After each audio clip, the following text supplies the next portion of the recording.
Hello and welcome. So it's the second part of our German series. If you haven't watched the first part, where I have explained the fall of German Empire, you can check it out on my channel. So let's start. The economic destruction of Germany after World War I, 1919 to 1923, when the guns of World War I finally fell silent in November. 1918, Germany stood on the edge of collapse. The war that was supposed to bring glory to the Kaiserreich had instead left the nation humiliated, broken, and in ruins. Cities were filled with wounded soldiers returning from the front. The empire had vanished, and the once proud German mark was losing its value by the day. Yet, few could imagine that the darkest chapter of Germany's economic history was only just beginning. In 1919, the newly formed Weimar Republic inherited not just the guilt of the war, but the impossible weight of its consequences. The Treaty of Versailles imposed crushing reparations on Germany, a debt so vast it equaled more than 2 times the country's annual economic output. The Allies demanded payment in gold and foreign currency, something Germany no longer possessed. Factories were idle, trade was strangled, and unemployment spread like wildfire.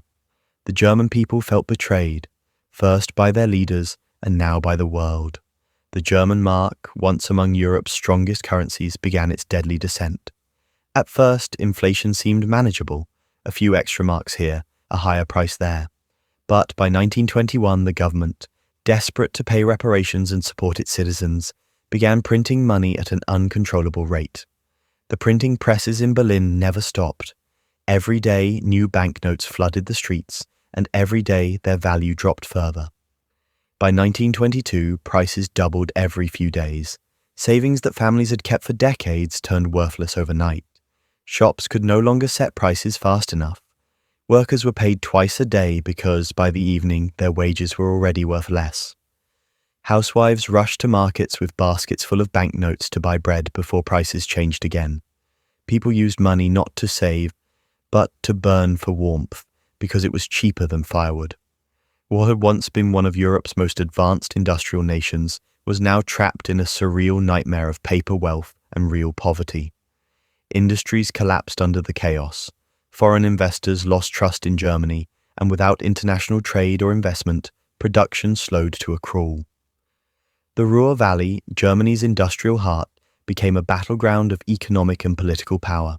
When France and Belgium occupied the region in 1923 to force Germany to pay reparations, German workers went on strike in protest. The government supported them by printing even more money, worsening the crisis. This event, known as the Ruhr Crisis, pushed the economy into complete paralysis. The middle class, once the pride of German society, was destroyed. Teachers, doctors, and shop owners, people who had worked their entire lives, suddenly found themselves begging in the streets. The wealthy transferred their money abroad while the poor starved. Confidence in the government evaporated, and in this chaos, anger and despair began to grow, emotions that would soon find new voices and movements willing to exploit them. By the end of 1923, hyperinflation had reached its peak. $1 was worth 4.2 trillion German marks. Banknotes were printed in absurd denominations, millions, billions, even trillions. Children played with stacks of worthless paper money, building towers of currency taller than themselves. For many Germans, it felt like the world had ended without a single shot being fired. In late 1923, the government finally intervened. A new currency, the Rentenmark, was introduced, tied to real assets like land and industry. Slowly, stability began to return. Prices stopped rising, and people could once again trust the value of their money. Yet the scars remained, not only on the economy, but in the minds of millions who had lost everything. The experience of poverty, humiliation, and hopelessness would haunt Germany for years to come.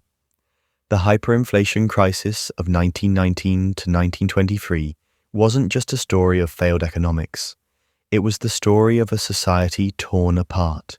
It reshaped the nation's psyche, fueling anger, distrust, and desperation that later gave rise to dangerous ideologies. Germany's journey from this economic abyss toward recovery, and how that recovery paved the way for even greater turmoil, is something I'll explore in the next video. So that was it for now. See you later in another video. Until then, like and subscribe.